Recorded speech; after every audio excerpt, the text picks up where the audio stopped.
Hi everyone, welcome to our video cast, Queering Your Teaching. My name is Teacher Henrique and I'm here with today with Teacher Guilherme. How are you?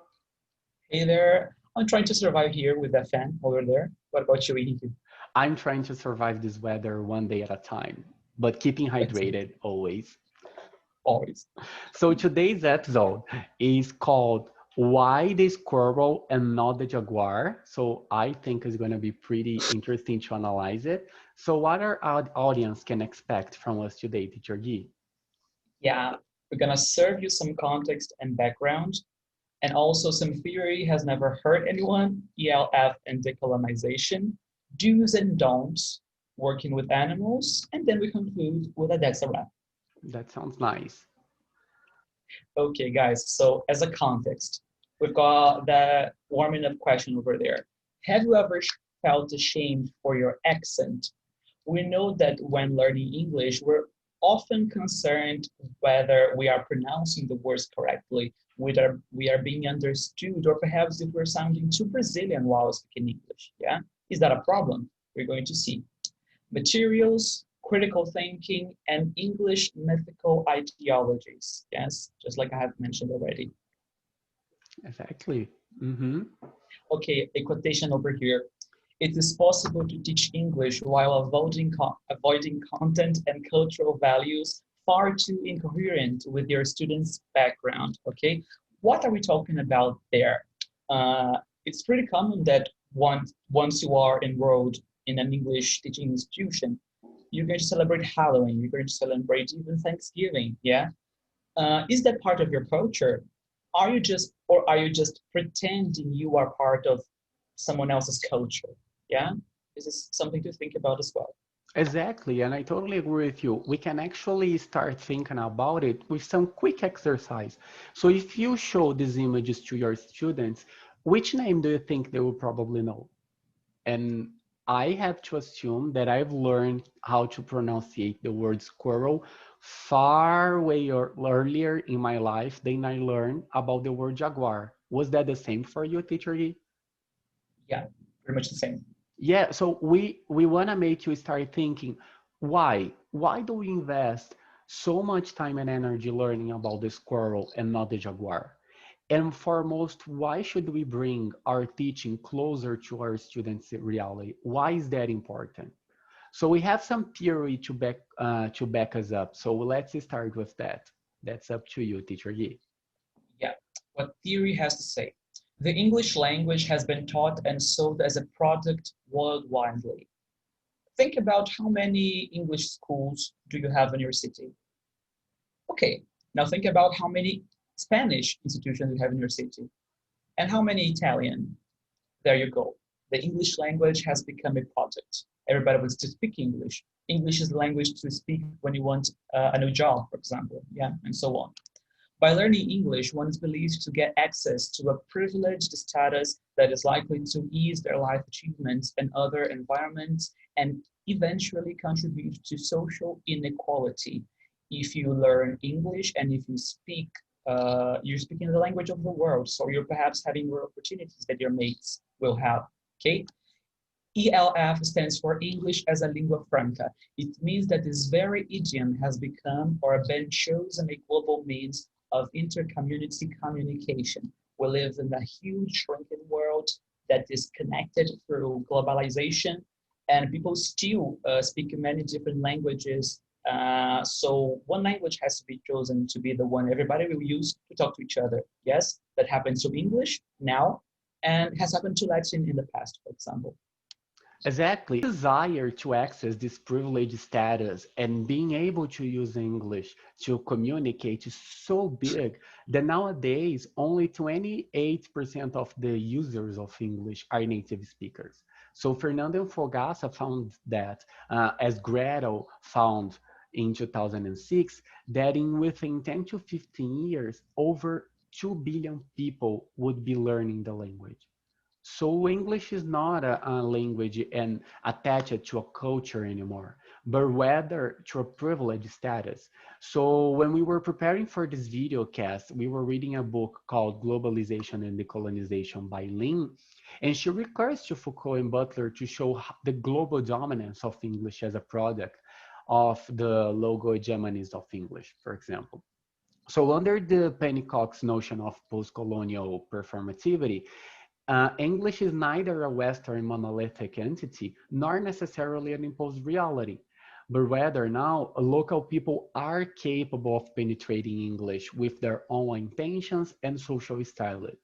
So with that, English as appropriated by local agents can serve as a set of intentions and purpose in their own respective local contexts, whether it would be by acquiring a socially upward identity, as we were mentioning, this access, this privileged status, or by creating a bilingual space.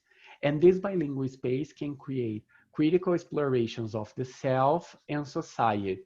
And that's where we have to be critical when we were teaching, because we as professors, we as teachers, we have this responsibility to make room for our students to develop within the society they're inserted.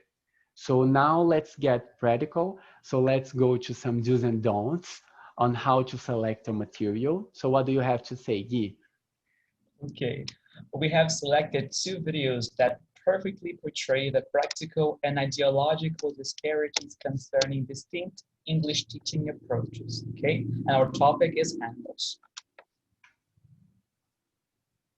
Okay, guys, what you can see in your screen right now is a screenshot taken from a YouTube video named British English Vocabulary About Animals, Learn English, okay? As you can see over there, you've got this sculpture of Madback, yeah, in Portuguese we would say tatu, for example. Pretty simple, isn't it? But what we want you to pay attention to right now is what is right below the animal. You've got a phonetic transcription, okay? What does that mean?